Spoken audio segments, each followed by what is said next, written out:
Bonjour, bonjour à toutes, bonjour à tous. Bonjour. Bonjour.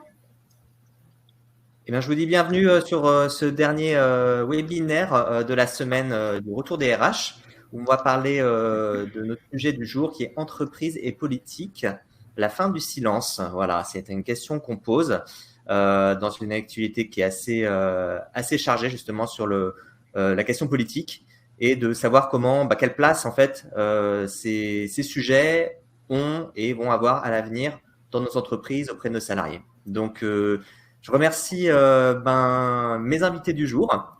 Je vais vous passer une petite présentation pour que vous puissiez, je puisse vous présenter en même temps. N'hésitez pas en même temps sur le chat à nous dire un petit coucou, nous dire bonjour, nous dire d'où vous nous suivez, peut-être ce qui vous a intéressé ou ce qui vous touche dans ce sujet dès maintenant. Comme ça, on pourra réagir avec nos invités qui sont là pour répondre à vos questions éventuelles. Alors, problème de chargement de la présentation. Voilà. Ça y est. Donc, on a avec nous aujourd'hui, je vais dire bonjour à Tristan. Bonjour Tristan, chargé de développement chez Microdon. Bonjour Benjamin, bonjour à tous et à toutes. Donc oui, je suis chargé de développement à Microdon. Microdon, je ne sais pas si vous connaissez, c'est l'entreprise qui a lancé l'arrondi solidaire dans les supermarchés, mais aussi depuis quelques années l'arrondi sur salaire dans les entreprises, dans les équipes RH. Donc je suis ravi de participer à ce débat qui me tient à cœur, autant d'un point de vue personnel sur ces sujets politiques, d'un point de vue plus de mon entreprise Microdon qui est aussi très, très impliquée sur ces sujets d'engagement sociétal et solidaire. Donc, ravi de participer à cette discussion. Merci Tristan. Je dis bonjour également à Gala. Bonjour Gala. Bonjour. Bonjour à tous et à toutes. Alors, en ce qui me concerne, je suis là pour témoigner des plus et des moins d'avoir occupé un mandat d'élu pour intégrer ou même être dans une entreprise et continuer à travailler en même temps. Je suis fonctionnaire territorial à la base, mais j'ai travaillé dans le privé. Je suis même actuellement en disponibilité et travaille pour plusieurs entreprises. Et donc, j'ai occupé un mandat d'élu à Paris sur la dernière mandature où j'ai été adjointe à la maire de Paris en charge des seniors et de l'autonomie. Voilà, je pourrais répondre à vos questions. Merci Gala. On accueille également Martin Richer. Bonjour à tous, Martin Richer. Donc moi je suis consultant en RSE, responsabilité sociétale et environnementale. Donc je conseille des entreprises un peu dans tous les secteurs d'activité sur justement leurs engagements sociétaux, environnementaux, mais parfois aussi un peu politiques parce que la frontière est ténue. Voilà. Et par ailleurs, je dirige un master à Sciences Po, sciences politiques justement, qui s'adresse aux dirigeants d'entreprise. Ça s'appelle Trajectoire Dirigeant. Et tu tiens également un blog Management RSE que j'aime beaucoup lire. Ah, c'est très sympathique de ta part, Benjamin. Et comme on a, c'est aussi quand même le retour des RH, on a bien sûr une personne des RH avec nous, en la personne de Lauriane Le Chalonny. Bonjour Lauriane. Bonjour à toutes et à tous. Donc moi je suis DRH du groupe Ecovadis, qui est une société de technologie, mais surtout une agence de notation en développement durable.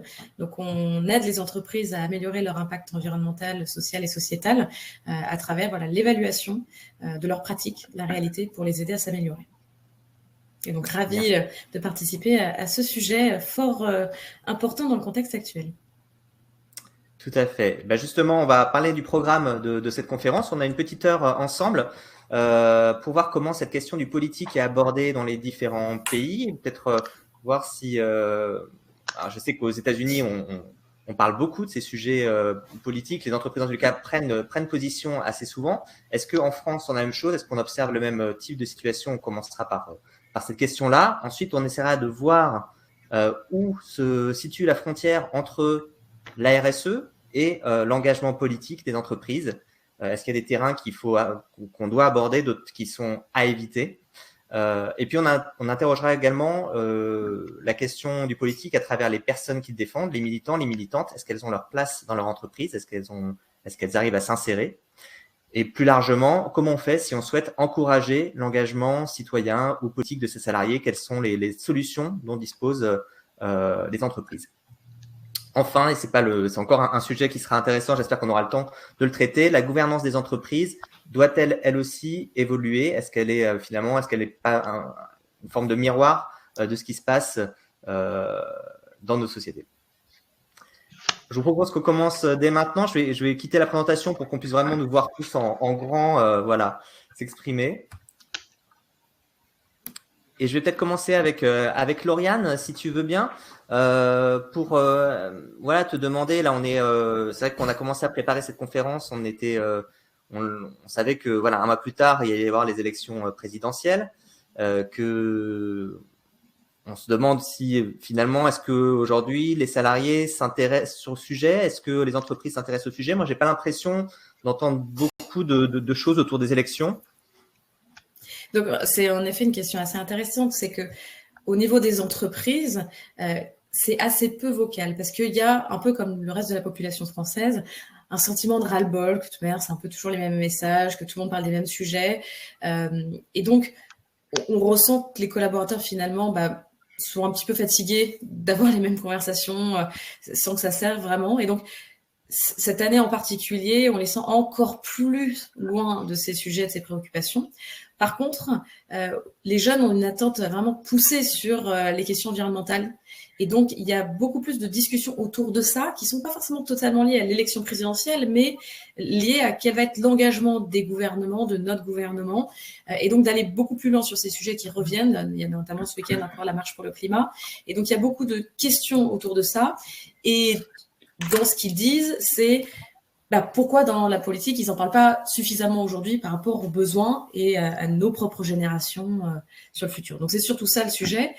Mais le contexte actuel avec la guerre à nos portes change pas mal le positionnement parce qu'on ne va pas forcément entendre les salariés se positionner par rapport aux prochaines élections, mais par contre, prendre véritablement position par rapport à ce qui se passe et demander à leur entreprise une sorte de communication très claire sur quel est le positionnement de l'entreprise, quelles sont les actions que l'entreprise mène. Et donc là, ça change complètement le débat. Pour une société strictement française, c'est aussi pas le même travail qu'une entreprise qui va avoir des opérations soit en Ukraine, vraiment au cœur de la mêlée, ou bien autour des pays qui se ressentent, qui sont les prochains. C'est pas la même chose non plus. Et très différent d'avoir des opérations en Russie. Et donc, le débat change totalement d'une société à l'autre, et aussi entre collaborateurs et dans les groupes de discussion ou sur les plateformes telles que Slack ou Facebook qu'ils peuvent avoir. Voilà, ça change vraiment la période. Très intéressant. Peut-être en compléter, comment vous avez géré ça chez EcoVadis? Comment ça s'est passé? Où est-ce que tu dis qu'il y a des gens qui vous ont demandé de vous positionner? Ça s'est matérialisé comment? Alors, il y a plusieurs axes. C'est que nous, déjà, on a une agence de notation. Donc, une agence de notation, par définition, elle doit être neutre sur beaucoup de sujets. Parce que si on exprime un positionnement très clair sur certains sujets, les sociétés que l'on évalue penseront que leur note, elle est liée à d'autres actions sur lesquelles on s'est déjà exprimé par le passé. Cependant, il y a des situations exceptionnelles, il y a des situations différentes. Et donc, on s'est exprimé à l'extérieur, comme quoi on était vraiment pour la paix. Et donc, c'est un message très important pour nous de pousser dans ce sens-là et de voir quelles sont les mesures qu'on met en place par rapport à nos clients, par rapport à nos clients qui sont en Russie, en Ukraine ou d'autres pays frontaliers. Donc ça, c'est un premier point. Mais c'est surtout au niveau des collaborateurs où ils nous ont demandé très clairement ce que l'on pensait. Donc, dès le premier jour, on a eu le communiqué interne, mais surtout, notre priorité était d'aider les collaborateurs. Donc, nous n'avons pas d'opération en Ukraine et en Russie, mais nous avons des collaborateurs de ces nationalités et qui ont leur famille sur place. Et donc, toute la priorité était d'avoir des actions très concrètes pour les aider, pour essayer, entre guillemets, de sauver leur famille ou leurs amis. Donc, on a mis en place tout un système de solidarité très poussé. Et on a dit que la politique, c'est un sujet. Nous, notre objectif, c'est prioriser la sécurité de nos collaborateurs, des personnes qui sont autour d'eux, et d'aller plus loin maintenant pour faire bouger les choses. Merci, effectivement. Donc, ça fait quand même pas mal d'actions qui ont été mises en place dans un temps assez court. J'imagine que ça n'a pas dû être évident à gérer. Non. Gala, tu veux réagir? Oui, parce qu'en fait, c'est vrai qu'on est dans une actualité très très chaude et sans déflorer ce que je dirais peut-être un peu plus tard, parce que c'est vrai que j'ai plutôt une position assez pessimiste sur le lien entre entreprise et politique. Vous dire que moi, depuis quelques mois, je travaille pour un collectif d'entreprises sur de la gestion de projets dont les back-office étaient en Ukraine. Et donc, ça fait 15 jours que sans hésitation, on s'est transformé en association humanitaire. Et j'aurais pas forcément imaginé que ça aille autant de soi, que ça soit aussi facile, y compris de dépenser. Là, on a dépensé sans compter pour payer les bus, les logements sur la route. Là, on est en train de chercher les logements en France, etc. pour nos collègues d'abord, mais ensuite leurs familles. Et puis, on a donc déjà créé une association pour faire de la collecte de dons, etc. Donc, c'est vrai que c'est assez incroyable et je pense que c'est lié au fait aussi qu'on soit tous très touchés par le fait que ça soit si près de nous. Alors, c'est très intéressant. Je vois que effectivement sur le terrain, ça s'organise. Martin, tu veux réagir également? Oui, un petit mot là-dessus, parce que finalement, c'est vraiment très lié au sujet de notre conversation, l'entreprise et l'engagement politique.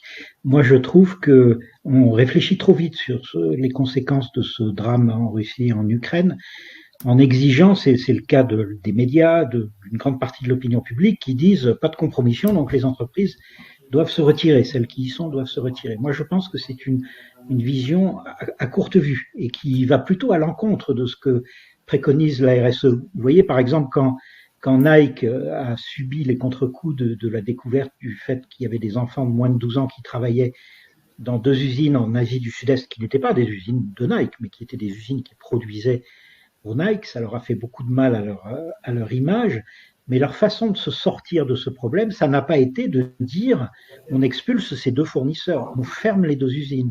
Ça a été, et à mon point de vue, c'est beaucoup plus socialement responsable, de travailler avec ces 2 fournisseurs pour faire en sorte qu'ils puissent améliorer les conditions de travail, qu'ils puissent continuer à travailler et à fabriquer des chaussures Nike sans avoir besoin d'employer des enfants de moins de 12 ans. Donc l'approche de l'accompagnement des acteurs, moi, me paraît bien plus intéressante que simplement le réflexe pavlovien de dire il y a des méchants là-bas, donc on doit se retirer. On doit se retirer tout de suite. La pureté virginale de ne pas avoir de contact avec le diable, ben non, il faut continuer à parler et ça peut être, dans certains cas en tout cas, beaucoup plus utile socialement et politiquement de rester. C'est intéressant, Martin. Effectivement, c'est vrai qu'on a beaucoup mis en avant les entreprises, notamment américaines, qui ont décidé de stopper leurs activités. Beaucoup d'entreprises de la tech également qui se sont exprimées sur le sujet. Et puis, de l'autre côté, en France, on a pas mal pointé du doigt des acteurs comme Total, qui maintient ses activités sur place. Est-ce que, du coup, voilà, toi, ton propos, c'est de dire, en fait, on va trop vite en demandant à des entreprises comme celle-là de sortir de Russie? Dans certains cas, c'est ce qu'elles doivent faire. La clé pour moi, c'est la notion d'impact. On y reviendra sûrement dans la conversation. Mais quel impact on a? Moi, j'ai un client qui est une grande entreprise industrielle qui a des activités de production en Biélorussie. Donc, ils ont une grosse usine en Biélorussie et comme ils livrent leurs clients eux-mêmes, ils ont une flotte de 30 camions. Eux sont restés. Ils sont restés, mais voilà, leurs 30 camions sont utilisés aujourd'hui à transporter des civils de l'Est de l'Ukraine vers l'Ouest de l'Ukraine. Parce que jusqu'à hier soir, l'Ouest de l'Ukraine était assez calme. Alors maintenant, ils vont sûrement changer de destination, ils vont peut-être aller sur la Pologne, je ne sais pas. Mais vous voyez, le fait qu'ils soient restés leur permet d'avoir un impact extrêmement positif sur le plan politique, sans forcément d'ailleurs communiquer dessus. Mais c'est un impact qui existe. Donc, il faut réfléchir en termes d'impact. Je suis assez d'accord avec Ghela. Je suis assez d'accord avec ça parce qu'aussi on s'évertue à dire et il le faut, comme le disait aussi un peu Lauriane par rapport aux salariés. Je pense qu'il ne faut pas assimiler les Russes au gouvernement russe et en se retirant, les entreprises cassent aussi les emplois. Et alors c'est tout à fait la logique des sanctions économiques. Mais bon, voilà, je vais m'arrêter là, sinon on part dans des grandes considérations géopolitiques. Mais je suis d'accord avec Martin qu'il faut regarder les impacts. Et peut-être, pardon, excusez-moi. Vas-y. Non, mais par rapport à ce que tu disais, parce que tu disais par rapport à ce que je disais sur les Russes ne pas les stigmatiser, c'est ce qu'on en parlait juste avant de commencer la réunion, donc je voulais juste revenir sur ce point. On a des collaborateurs, nous, qui sont ukrainiens, qui sont russes ou qui sont biélorusses, et ce qui a été assez important, et je pense que finalement, pour la plupart des entreprises, c'est un point important à regarder. Nous, on n'en avait pas un très très grand nombre, mais on a quand même appelé individuellement chaque personne, déjà pour leur apporter un soutien, pour les aider sur leur famille, et comme Martin l'expliquait au gala, essayer de les rapatrier, de leur trouver des logements, de tout ce qu'il faut, donc pour pouvoir aller assez loin sur cette partie-là, mais aussi en fait de comprendre l'opinion de nos collaborateurs qui sont directement touchés par le conflit, parce que pour une entreprise s'engager politiquement, finalement, d'un point de vue communication ou d'un point de vue action, c'est aussi important de savoir ce que pensent les collaborateurs.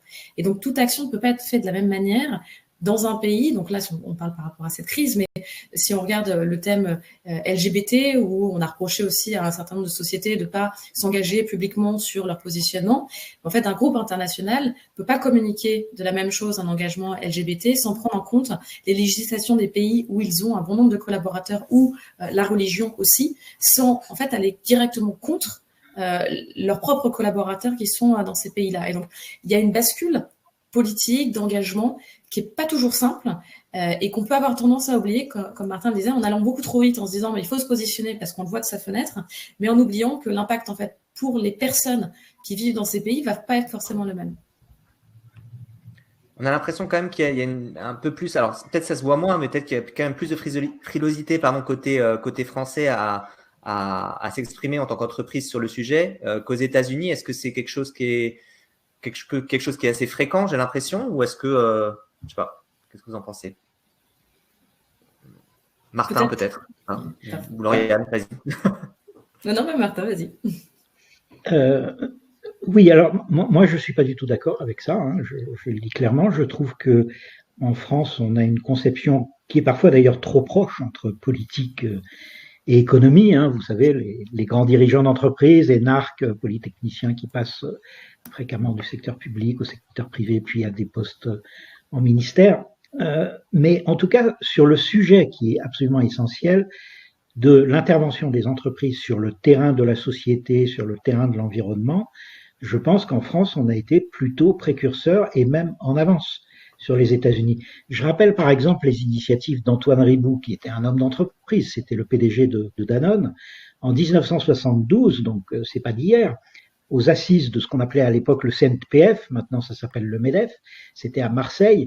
Il avait fait un discours absolument remarquable et fondateur pour dire que une entreprise ne pouvait être pérenne que si elle a un double projet, un projet économique certes, mais également un projet social. Donc l'entreprise trouve sa pérennité dans ses impacts sociaux autant et aussi bien que par ses impacts économiques. Bon, ça n'a pas été très accueilli très positivement par le MEDEF de l'époque à ce moment-là, mais les idées ont fait du chemin. Plus proche de nous, vous regardez comment ont contribué des gens comme Antoine Frérot, le président de Veolia, ou Jean-Dominique Sénard, qui était président de Michelin et qui est maintenant président de Renault. Sans ces deux personnages-là, il n'y aurait sans doute pas eu la loi Pacte de 2019, qui a justement permis de concrétiser dans le droit l'élargissement des impacts du chef d'entreprise qui doit gérer son entreprise, non pas seulement en fonction des attentes des actionnaires, mais en fonction des attentes de l'ensemble des parties prenantes et en tenant compte des enjeux sociaux et environnementaux.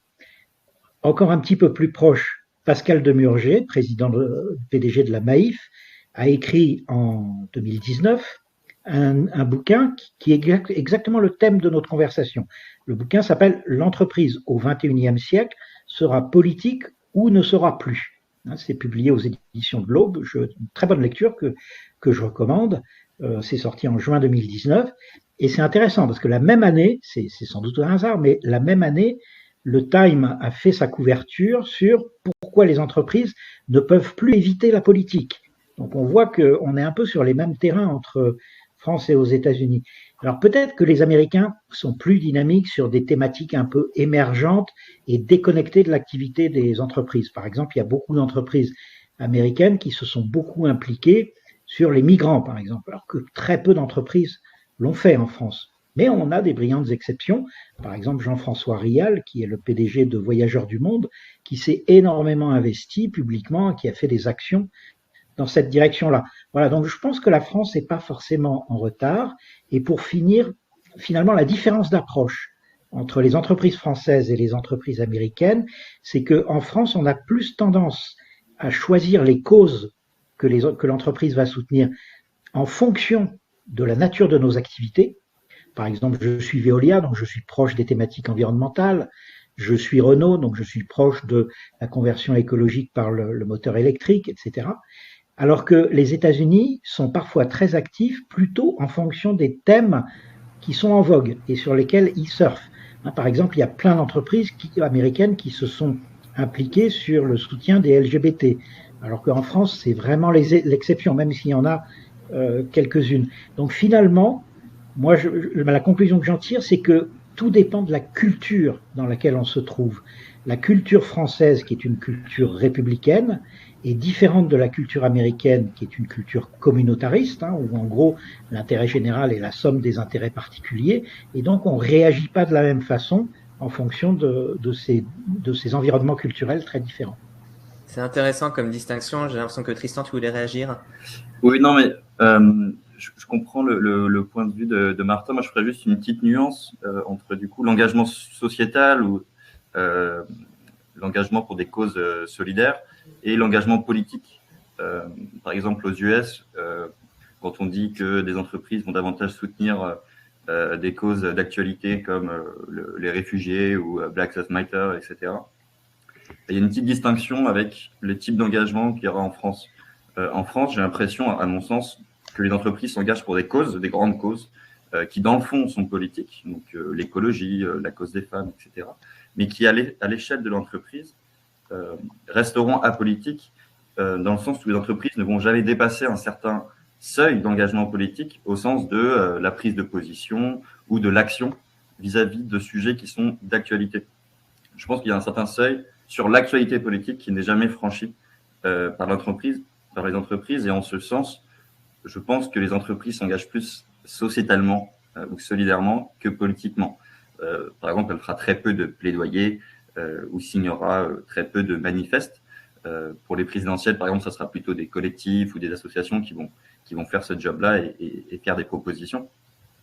Les entreprises vont davantage prendre la parole et agir en fonction de l'actualité RSE plus qu'en fonction de l'actualité politique. Donc, on voit que la semaine du développement durable ou la journée pour la cause des femmes va créer un cadre qui va légitimer la parole et la prise de risque, entre guillemets, et qui sont en fait finalement quasiment apolitiques de par leur récurrence annuelle ou de par le côté très, très organisé et décontextualisé de l'actualité. Et pareil, parce que là, du coup, je parle d'un point de vue Microdon. Nous, on travaille avec des entreprises qui s'engagent de manière solidaire pour telle ou telle association. Et dans les engagements solidaires, les entreprises en France vont rarement soutenir des objectifs de développement durable, donc des causes qui sont politiques. Par exemple, vous verrez la cause des réfugiés tout en bas de la liste des ODD, loin derrière la cause animale, par exemple. Donc ça peut soulever des questions. Et pareil, une entreprise va rarement soutenir des associations qui sont militantes. Donc là, je pense par exemple à Utopia 56 qui aide des réfugiés dans le Nord-Pas-de-Calais. Elle n'aura pas de mécène d'entreprise. Parce que, in fine, je pense que ce qui fait peur à l'entreprise, c'est la prise de risque, c'est le clivage qui sous-entend une prise de position publique sur des sujets d'actualité. Et l'entreprise n'a pas beaucoup d'intérêt à cliver ses clients, ses partenaires, sa communauté autour de ces sujets-là. Il y a vraiment un choix des sujets qu'on fait en fonction effectivement de qui on a en interne. Lauriane, tu voulais réagir? Je sais qu'Ecovadis, vous avez aussi un... J'allais dire que c'était pas qu'en interne, en fait. Pour moi, c'est plus un choix pur d'intérêt économique et pragmatique. Là où aux États-Unis, c'est un peu différent parce que souvent, une entreprise, elle est assez cataloguée plutôt d'un penchant politique déjà de base. C'est-à-dire que souvent, dans tout ce qui est communiqué sur les réseaux sociaux ou autres, qui est assez visible pour les candidats, c'est déjà assez penché démocrate ou républicain, disons. On le sait à peu près quand on rejoint une société de quel côté elle va se trouver sur l'ensemble. Donc, ils peuvent se permettre d'avoir un engagement parce que il est tellement déjà visible que c'est pas si impactant finalement. Là où en France, comme le disait très bien Martin, l'engagement politique de nos entreprises, elle se fait pas dans l'interne ou publiquement, elle se fait à travers nos dirigeants. C'est les dirigeants par rapport à leur formation, leurs relations et autres qui vont faire véritablement de la politique, qui vont influencer, mais de manière finalement pas si visible, mais ça va se faire à côté. Par exemple, des choix que EDF ne peut pas se permettre de faire parce que c'est lié à la politique directement, et donc les choix vont être poussés d'une certaine manière.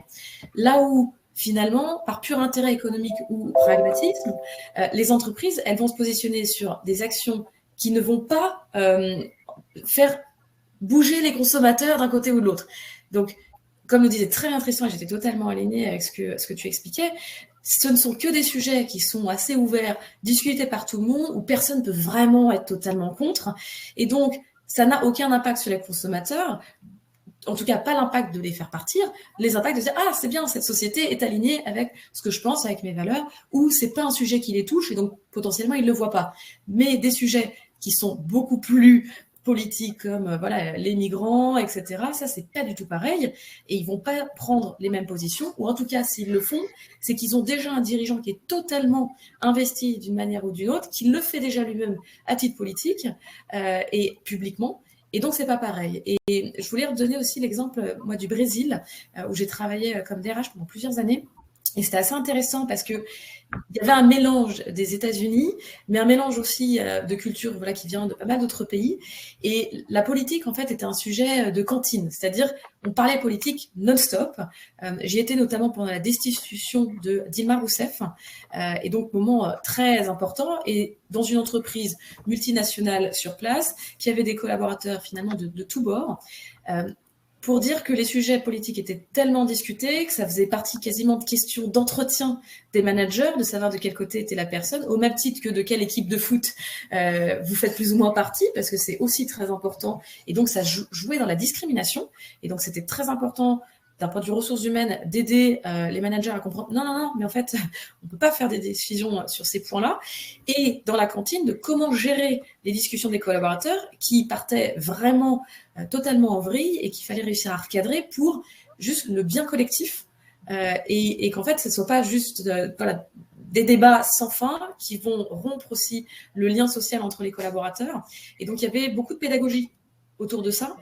Et ça m'a fait, moi, prendre conscience, quelqu'un qui est plutôt évolué en Europe, de se dire, en fait, des discussions politiques, c'est pas très simple à manager au quotidien dans une entreprise si on veut qu'une entreprise évolue correctement. Et donc, quel est le bon degré de balance à avoir ?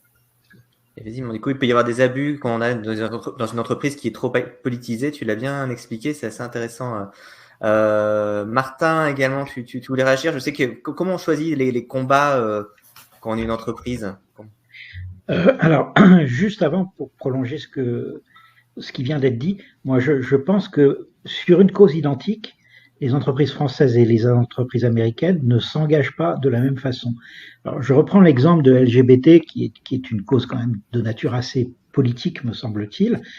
En France, il y a une charte d'engagement LGBT qui existe et que les entreprises, enfin, certaines d'entre elles, l'ont signée. Elle est promue par une association qui s'appelle l'Autre Cercle. Donc, c'est intéressant de regarder qui a signé cette charte en termes d'entreprise. Et moi, je me suis dit, bon, on va trouver que des filiales de boîtes américaines, quoi. Et effectivement, c'est très nettement soutenu par IBM France et Accenture France. Mais il y a plein d'entreprises françaises qui l'ont signé, et y compris, d'ailleurs, des PME qu'on ne connaît pas forcément, mais aussi des grandes entreprises. Mais ce qui est intéressant, c'est que les entreprises américaines sont plutôt dans leur communication à dire « Regardez comme on est moderne, nous LGBT, c'est l'arc-en-ciel, c'est plus, c'est bien, c'est le nouveau monde et on est dedans ». Alors que les entreprises françaises, elles, ont un discours beaucoup plus opérationnel et beaucoup plus tourné vers l'interne. Elles disent « Nous soutenons nos salariés qui se reconnaissent dans le LGBT ». Vous voyez, c'est une différence énorme. C'est-à-dire qu'en France, on ne soutient pas, c'est ce que disait Tristan tout à l'heure, on ne soutient pas une cause qui est complètement une cause qui est complètement déconnectée de nous. Et donc, quand on est dans un scénario où on va soutenir une cause assez déconnectée, on la raccroche par les salariés. Alors, je vois Magali qui réagit dans le chat, qui nous dit quand la Fondation M6 s'engage pour la réinsertion des détenus, n'est-ce pas politique finalement? Quelqu'un veut réagir là-dessus? Bah, bien sûr, c'est complètement politique. Ce que je ne vois pas, c'est le rapport entre l'activité de M6 et l'insertion des prisonniers, enfin, ou des anciens détenus. Mais en tout cas, c'est clairement politique au sens noble de politique, c'est-à-dire la gestion de la cité. Quelqu'un qui a purgé sa peine doit pouvoir être réinséré et doit pouvoir reprendre une activité normale et être considéré par les autres éléments de la société au même titre que quiconque d'autre. Est-ce un engagement politique? Parce que je comprends comment, Martin, tu utilises la définition du mot politique, mais je ne suis pas sûre que ça soit une cause qui fasse balancer d'un côté ou de l'autre, parce que quoi qu'il arrive, il faut bien les réinsérer. Donc, je pense que personne ne va véritablement dire non, il ne faut rien faire, il faut les laisser dans leur coin et c'est fini. Je ne sais pas. Moi, je trouve que c'est un engagement, en effet, politique, mais qui n'est pas à cliver totalement. Est-ce qu'on pourrait imaginer à l'avenir, je ne sais pas, des entreprises qui s'engagent très fortement pour l'accueil des migrants? Parce que ça, pour le coup, on est sur un sujet qui est plus clivant. Regardez Voyageurs du Monde, ils font des choses remarquables sur le sujet. Il y a quand même si c'est les migrants ukrainiens, ça va le faire. Si c'est les autres, un peu moins. Avant l'actualité ukrainienne, il y avait très peu d'entreprises qui s'engageaient sur cette cause-là.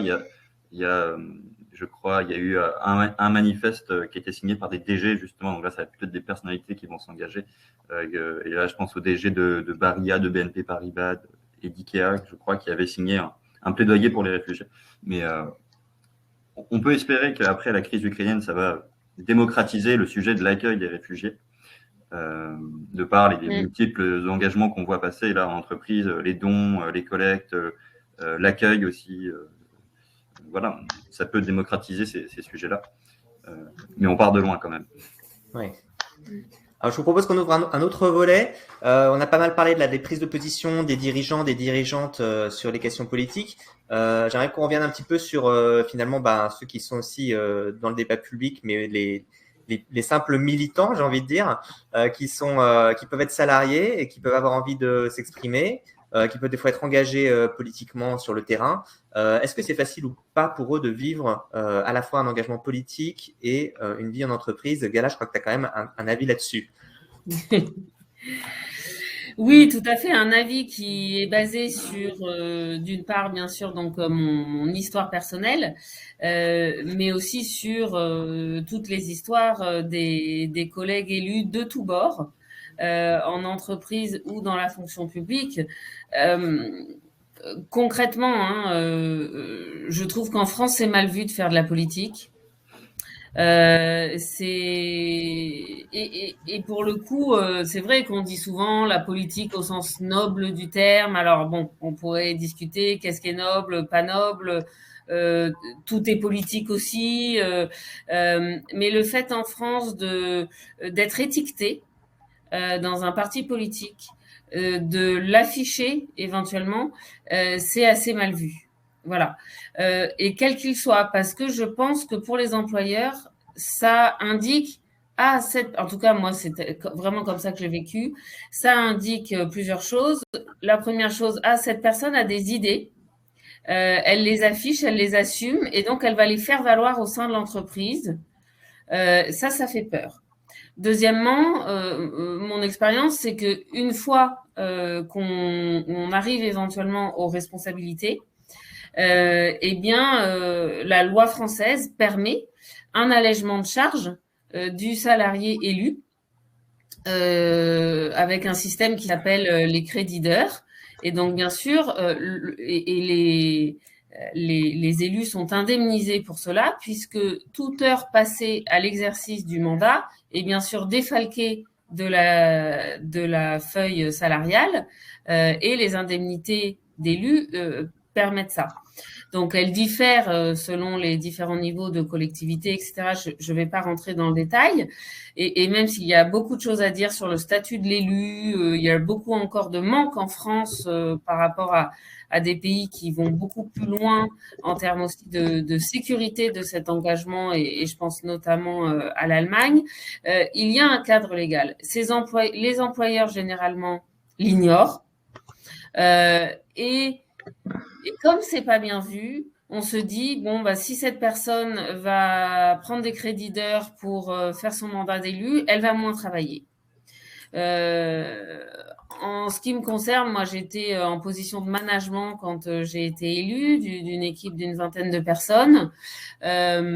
Donc, j'étais cadre dans mon entreprise et j'ai travaillé peut-être 150% parce que, bien sûr, je n'étais pas sur place tout le temps, mais en fait, vous savez comment c'est, hein, quand on se met en temps partiel, généralement, en fait, on travaille tout autant, en tout cas sur des postes de cadre. Donc moi, c'est ce que j'ai vécu dans un premier temps, cette suspicion que j'allais moins travailler. Du coup, bah, j'ai travaillé encore plus peut-être pour prouver que c'était pas le cas. Et de toute façon, comme moi-même, je ressentais finalement ce jugement et cette gêne d'assumer un mandat en parallèle de mon travail, j'ai surcompensé. Voilà. Ce qui, au final, m'a amené en milieu de mandat, mais parce que là, j'avais des indemnités qui me permettaient de prendre de la distance avec mon entreprise et mon job, où j'ai pu me mettre en disponibilité. Enfin, en suspension, ça s'appelle. Parce que ça, c'est aussi faisable, hein. La loi française permet à un élu de suspendre son contrat de travail et de le retrouver à la fin de son mandat. Voilà. Mais clairement, donc, pas simple quand même, du coup, comme que de cumuler les deux. Et après, quand le mandat s'arrête et qu'on doit retrouver un poste, ou comment ça se passe? Clairement, hein, les expériences autour de moi, c'est des arrangements de gré à gré. Peu importe la question de la loi, si on s'entend bien avec son patron, on va arriver à faire en sorte que la loi s'applique. Mais j'ai nombre d'exemples autour de moi où finalement il y a une forme de négociation avec la personne élue qui accepte une rétrogradation dans l'entreprise. Pour les personnes cadres à responsabilité, pour pas trop gêner pendant le temps du mandat. Voilà. Et moi, personnellement, j'ai aussi vécu une forme de mise au placard. Voilà, bah parce que de toute façon, en n'étant pas là tout le temps, c'est aussi compliqué d'être au cœur de l'entreprise, des décisions, et puis des fois, c'est fait exprès, et voilà. Et ça, je trouve que c'est extrêmement dommage parce que je ne vois pas le problème qu'il y a à pouvoir afficher ses idées, éventuellement créer du débat au sein d'une entreprise, dire qu'on n'est pas d'accord, sans que ça implique un plus mauvais travail en fait au sein de l'entreprise. Et je trouve que cette timidité, voire cette appréhension vis-à-vis des élus, souligne quand même en France un certain déficit démocratique et voilà, même une crise démocratique, j'ai envie de dire, parce que quel est le problème? Il y a des entreprises face à ça qui ont apporté une ou deux solutions, mais c'est effectivement très rare. Je pense à Michelin qui avait accordé il y a quelques années des jours de congé supplémentaires aux salariés qui candidataient pour des élections ou qui étaient élus. Et je crois qu'ils avaient 30 jours de congé en cas d'élection. Et ils pouvaient aussi suspendre leur emploi pendant un certain mandat ou une certaine campagne électorale et revenir, bien sûr, à leur emploi une fois terminé. Est-ce que toi, Tristan, tu as trouvé ça aussi compliqué de vivre à la fois ton militantisme et ton activité professionnelle? En fait, moi, je suis dans une entreprise, on est 40 dans l'entreprise, on est une entreprise solidaire, donc ces sujets-là sont assez quotidiens, donc il n'y a pas vraiment de problème face à ça. Mais après, moi, le problème de l'étiquette me parle. Je ne l'ai pas trop vécu, mais j'aurais pu le vivre. Quand on est militant, donc de gauche ou de droite, on a quand même cette étiquette de gauche ou de droite et qui peut être très clivante, qui peut aussi gêner un peu dans les relations avec ses collègues, pas forcément sa direction ou l'entreprise en elle-même, mais avec ses collègues. Et ça peut, on peut avoir des petites remarques, le gauchiste de service ou un peu plus grave, le raciste d'à côté. Donc c'est un peu la petite limite que je mettrais à ça. Alors on parle un peu des cas où on a justement des personnes qui sont politisées, intéressées. Comment on fait si justement est-ce qu'il y a quand même aussi des gens qui ont des positions, en tout cas des idées, mais qui n'osent pas l'exprimer? Comment on fait pour je sais pas, les inciter à ce que l'entreprise est-ce que c'est un espace favorable pour le faire? Je parle là plus largement d'un engagement citoyen. Est-ce qu'il y a des idées là-dessus? Alors la question, je ne sais pas si elle est adressée, mais du coup, je peux aussi témoigner.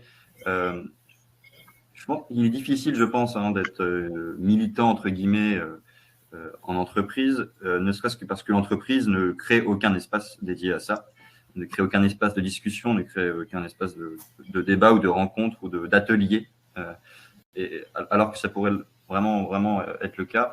Nous, à Microdon, on a par exemple un temps formel dédié à ça, de discussion environ tous les 2 mois, qui s'appelle Micropolis, et on parle de sujets de société. Donc, ça va du vote blanc à Black Lives Matter, à l'écriture inclusive aussi. Et à chaque fois, c'est un peu décorrélé de notre activité, c'est décorrélé d'enjeux qui sont les nôtres. Mais d'un autre côté, ça peut aussi aboutir à des réflexions et à des actions. Donc, l'écriture inclusive, par exemple, on n'était pas tous d'accord sur le sujet, mais ça a quand même mené à des tests pour la com, qui ont testé ça sur certains canaux.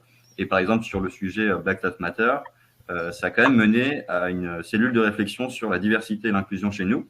On s'est rendu compte qu'on était quand même une quarantaine de start-upers un peu issus du même milieu. Et voilà, du coup, ça a quand même créé des idées et des actions. Donc, il faut accorder des espaces de parole, que ce soit des cercles, des ateliers, des fresques du climat, des débats.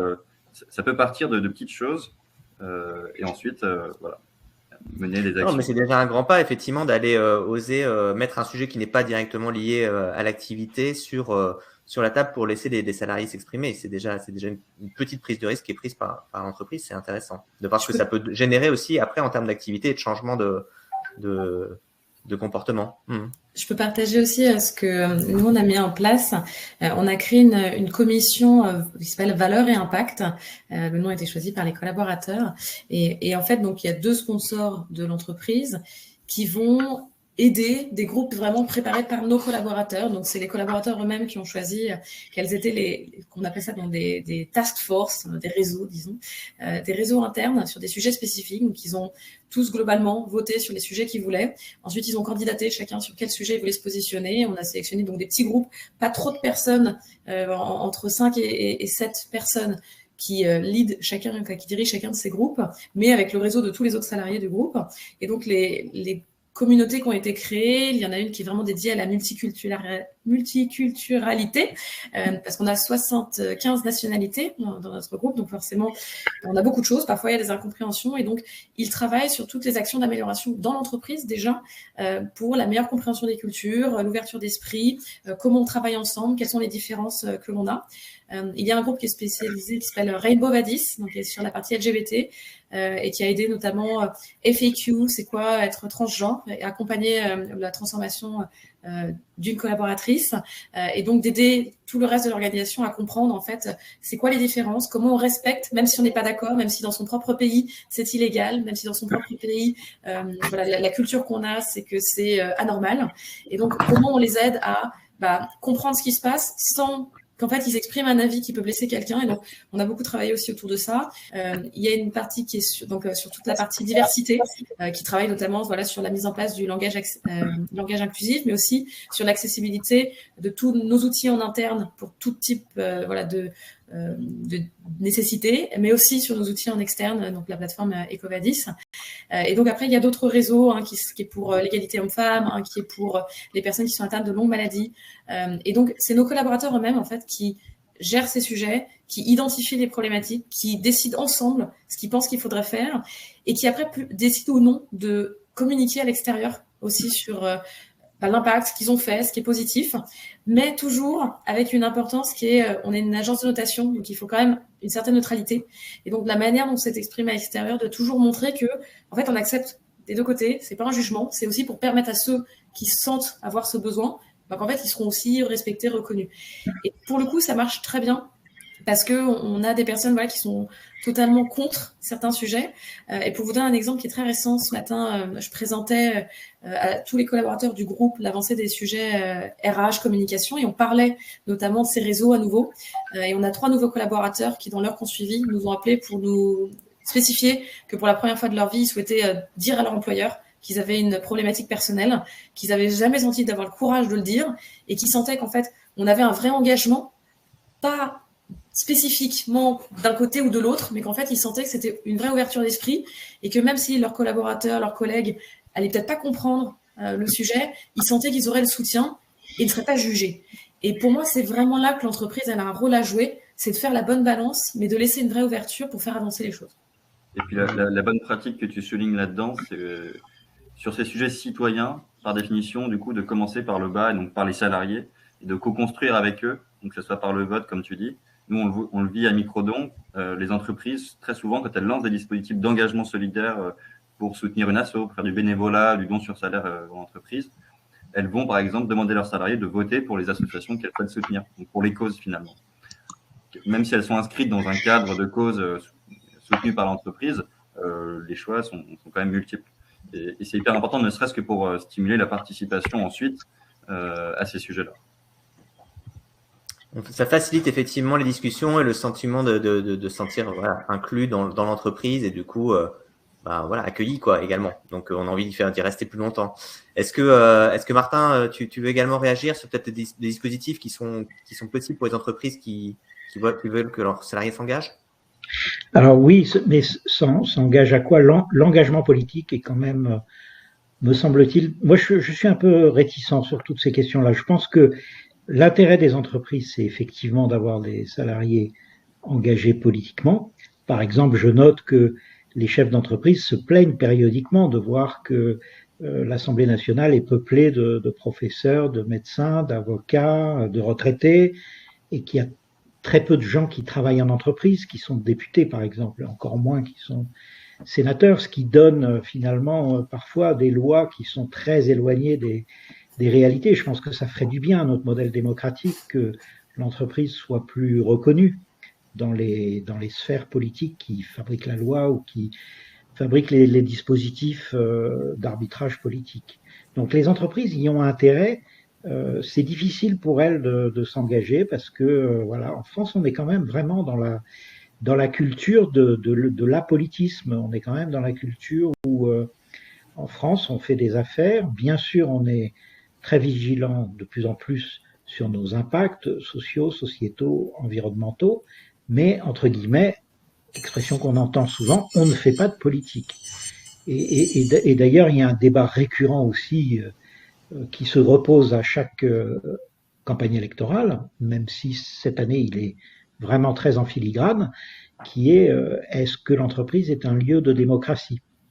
Moi, je considère que non, que l'entreprise c'est pas la démocratie, ça ne l'est pas et ça ne le sera peut-être jamais. En revanche, l'entreprise doit être soucieuse évidemment du sort de ses salariés, elle doit offrir des conditions de travail mieux que décentes, si possible excellente, elle doit être accueillante vis-à-vis de la parole des salariés, donner à chacun la possibilité de s'exprimer sur ses conditions de travail, sur la stratégie de l'entreprise, sur la façon dont il voit l'avenir. Elle doit être sensible à ses impacts sur ses parties prenantes externes, mais elle n'est pas un lieu politique. Par exemple, la façon dont les décisions sont prises ne sont pas des façons démocratiques et je pense ne le seront jamais, et c'est vrai aussi dans ce qu'on appelle l'économie sociale et solidaire, le monde des coopératives, des mutuelles, où là aussi il y a des gens qui sont cooptés par d'autres pour prendre des décisions. Donc, même si évidemment la démocratie ne se résume pas à la décision et au système un homme une voix qui est pratiqué par certaines coopératives, mais je crois qu'on est effectivement très loin de la question de l'engagement politique dans les entreprises. Je te remercie Martin, tu fais un petit peu la transition avec le dernier sujet que je voulais qu'on aborde pendant cette conférence. J'en profite, il reste une dizaine de minutes, donc si vous avez des questions à poser, n'hésitez pas sur le chat. On a Dominique notamment qui a partagé sur le fait qu'il est un peu frustré de voir les oppositions régulières entre Français et Américains. Je pense qu'on essaie de voir un petit peu les différences et ce qu'on peut tirer de positif des deux. Martin commençait à aborder la question de la gouvernance des entreprises. Est-ce que je voyais Tristan qui dodelinait un peu de la tête quand il disait en fait l'entreprise peut pas être n'est pas une démocratie. Est-ce que je comprends parce que c'est le cas de 99,9% des entreprises. C'est juste que je serais peut-être moins pessimiste, mais peut-être à tort, sûrement à tort, sur ce constat-là. À Microdon, nous on est dans les 1% des entreprises qui essaient de réfléchir à d'autres modes de gouvernance. Il y a d'autres modes de gouvernance qui existent. Effectivement, c'est plutôt dans les coopératives et les petites entreprises. Donc, c'est difficilement généralisable. Mais des modes de gouvernance où on va sortir de ce que Lalou appelait les entreprises rouges, donc avec un décideur qui va décider de l'ensemble de la stratégie. À Microdon, par exemple, jusqu'ici, on avait tous les 6 mois des points de stratégie. On décidait de la stratégie de l'entreprise pour les 6 prochains mois ensemble, en collectif. Sur 2 jours, il y avait un séminaire où, par différents modes d'intelligence collective, on arrivait à pondre une stratégie. Là, aujourd'hui, on s'en est un peu détaché et on a plutôt un mode de gouvernance qui va se rapprocher de systèmes de mandat où il y a 3 personnes qui vont solliciter différents cercles sur certains sujets et que ça va permettre d'établir une stratégie qui sera ensuite validée par l'ensemble des micros, donc c'est les salariés chez nous. Donc, il y a des modes de gouvernance qui existent, il faut juste un peu aller les chercher, les expérimenter peut-être à petite échelle. Par exemple, sur les équipes je sais que dans une certaine boîte, ces modèles de gouvernance sont testés sur des équipes, donc ou sur des BU, quoi. On peut imaginer ça.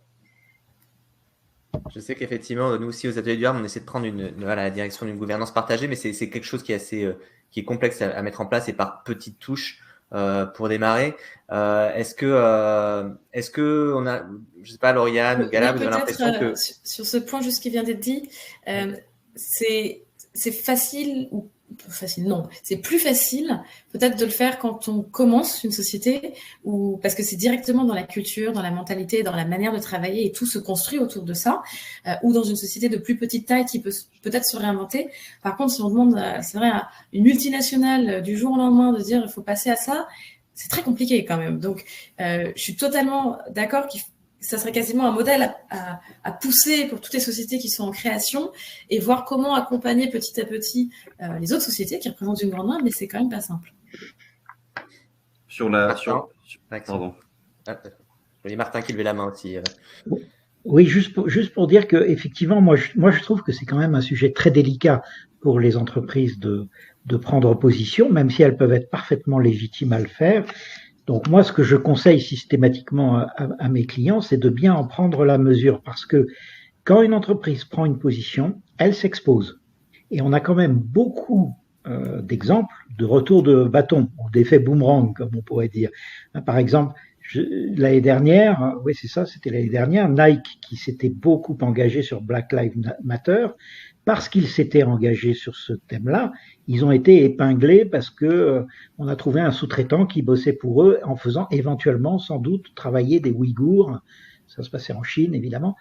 Voilà, donc si Nike n'avait rien dit, il se serait pas sans doute trouvé épinglé. De la même façon, Pepsi-Cola s'est trouvé dans la tourmente après leur campagne qui s'appelait Live for Now, où ils s'appropriaient un peu la lutte des Black Lives Matter et où du coup on leur a reproché tas de choses sur, il y avait un cas où il y avait une discrimination raciale, etc., etc. Donc même chose KitKat, je ne sais pas si vous vous souvenez la pub qu'avait fait Amnesty International, mais KitKat s'était engagé sur le sujet de la déforestation.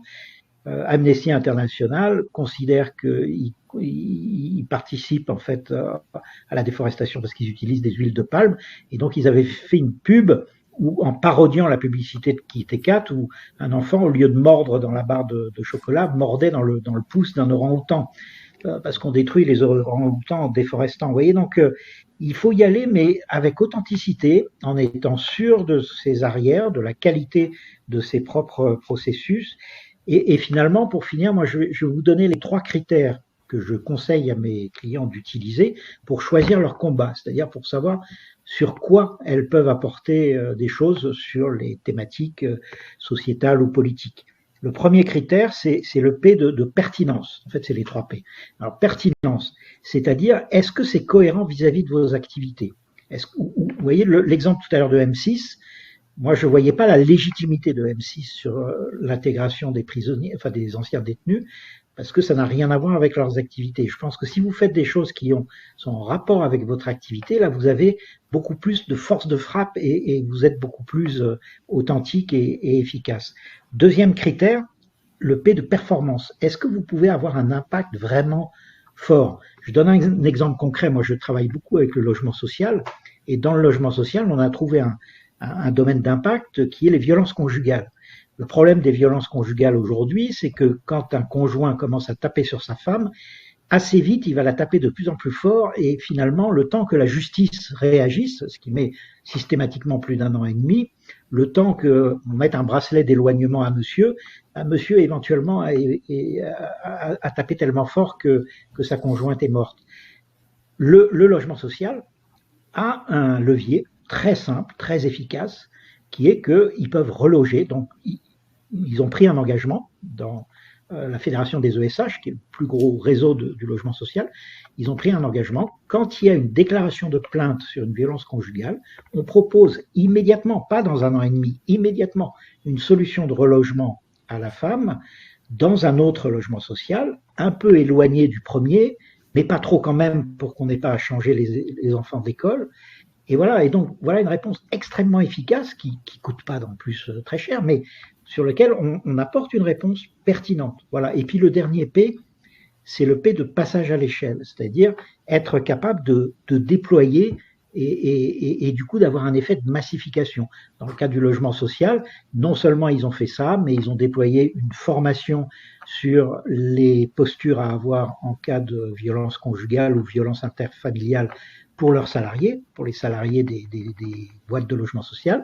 Et ensuite, ils ont déployé également une formation auprès des locataires, de toutes les personnes qui logent dans le logement social. Donc, à partir du moment où on s'est saisi d'une thématique, on est capable d'amplifier, de déployer. Merci effectivement pour ces trois conseils, Martin. Ça permet effectivement de stratifier un petit peu une réponse que peuvent apporter les entreprises. Gala, Lauriane, peut-être un dernier mot pour les gens qui nous écoutent. Est-ce que ça vous donne envie, en tout cas, d'aller peut-être plus loin dans l'engagement au niveau de vos entreprises qu'aujourd'hui? Gala, si tu veux commencer. Oui, moi je pense que ça serait bien que je fasse réfléchir autour des 3 P que Martin a évoqués, là, les différentes entreprises pour lesquelles je travaille. Et en même temps, c'est vrai que je pense que cette crise ukrainienne va permettre ça, justement, va permettre de poursuivre un engagement peut-être un peu plus réfléchi. Je ne sais plus qui d'entre vous disait tout à l'heure que c'est vrai que là, il y avait beaucoup de choses qui se passaient, mais pour être aussi une ancienne humanitaire, je pense qu'il faut qu'on réfléchisse un peu plus. La crise, elle va durer longtemps. Il va y avoir ensuite tous les enjeux de reconstruction. Et toutes les entreprises vont avoir, je pense aussi, leur rôle à jouer. Merci. Merci, Gala. Écoutez, on arrive au bout de cette conférence. S'il y a encore des dernières questions, n'hésitez pas. Sinon, voilà, je remercie entre-temps nos invités. Vous aurez, on fera passer encore cette conférence en replay si vous avez des collègues qui sont intéressés, qui ont envie d'en savoir un petit peu plus. On a une petite heure ensemble. C'est la fin aussi de notre semaine, le retour des RH. On espère revenir l'an prochain pour une prochaine saison et continuer à aborder tous ces sujets de société qui nous tiennent à cœur et qu'on a envie de faire vivre aussi dans l'entreprise pour que ça reste pas un milieu fermé, mais qui reste vraiment ouvert à tous les débats tous les débats qui se vivent dans notre société. Donc, merci à Magali, Asia, Patricia, Dominique qui ont beaucoup participé sur le chat. Je propose à mes invités, si vous voulez faire un petit débrief à chaud, je vais vous envoyer un mail avec on prend 5 minutes à la suite. Et je vous remercie à tous pour cette belle semaine. Merci. Merci au Festival Durable d'organiser tout ça. Merci. C'est super. Au revoir. Au revoir. Au revoir.